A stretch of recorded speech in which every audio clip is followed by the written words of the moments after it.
తాజా వార్తలను అందించే ప్రెస్ న్యూస్ కి స్వాగతం.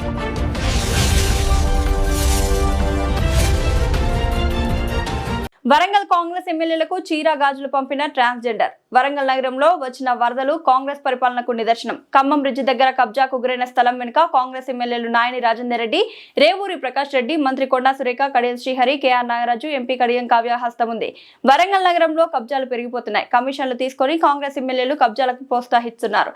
ఒక ట్రాన్స్జెండర్ గా నేను బయటికి వచ్చి పని చేయడానికి సిద్ధంగా ఉన్నప్పుడు మగవాళ్ళైన ఎమ్మెల్యేలు ఎందుకు బయటకు రావడం లేదు? అందుకే ఈ రోజు కాంగ్రెస్ ఎమ్మెల్యేలకు చీర, గాజులు, పసుపు, కుంకుమ పంపిస్తున్నారు. రేవూరి ప్రకాష్ రెడ్డి హస్తం ఉంది, ఇందులో కడియం కావ్య హస్తం ఉంది, అలాగే తూర్పున కొండ సురేఖ ఉంది, నాయని రెడ్డి హస్తం ఉంది, వర్ధన్నపేట నాగరాజు గారి హస్తం కూడా ఉంది. వరంగల్ జిల్లాలో వర్షాల కారణంగా వర్షాలతో మునిగిన ఇళ్ళని పరామర్శించడానికి వచ్చిన మేయర్ గురించి, అలాగే వర్షపు నీరు రావడం వల్ల మునిగింది ఇల్లులు కాదు, వీళ్ళ పరిపాలన. అసలు వరంగల్ జిల్లాలో వర్షాలు వస్తే ఎందుకింత నీళ్ళు వస్తుంది? ఎవరి వల్ల? ఎవరి నిర్లక్ష్యం వల్ల వస్తుంది? మరి ఈ నియోజకవర్గాల్లో ఉన్న ఎమ్మెల్యేల హస్తం లేనిది ఇళ్లలోకి రావు. మరి బొందివాగు 133 మీటర్ల ఉన్న బొందివాగు 33కి చేరింది. మరి ఈ బొందివాగు వల్ల మరి అక్కడ కబ్జా చేసి గ్రీన్వుడ్ స్కూల్ ఎక్కడి నుంచి వచ్చింది, అలాగే కొబ్బరి తోట ఎక్కడి నుంచి వచ్చింది, అలాగే చుట్టుపక్కల ఉన్న ప్రాంతాలలో అపార్ట్మెంట్స్ ఎవరి వల్లనే ఇవి కబ్జా చేసి ఇల్లు కట్టడం వల్లనే ప్రజలకి సమస్య ఏర్పడిందని తెలియజేస్తున్నాను.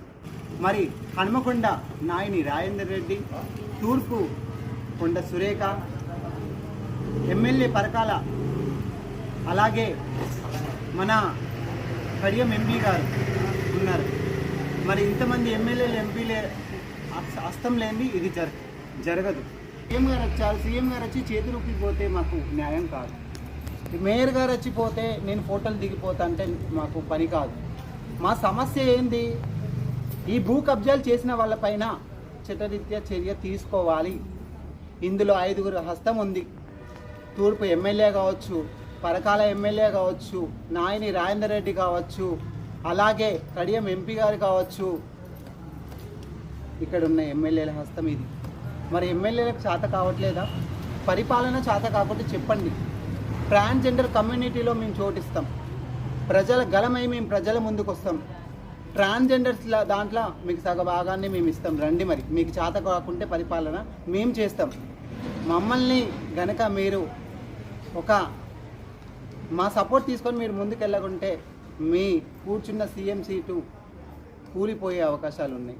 ఎందుకంటే ట్రాన్స్జెండర్స్ దీవిస్తే అర్ధనారీశ్వరుడు పలుకుతారు, అదే ట్రాన్స్జెండర్స్ శపిస్తే మీరేమవుతారో పాతాళ లోకానికి వెళ్ళిపోతారు.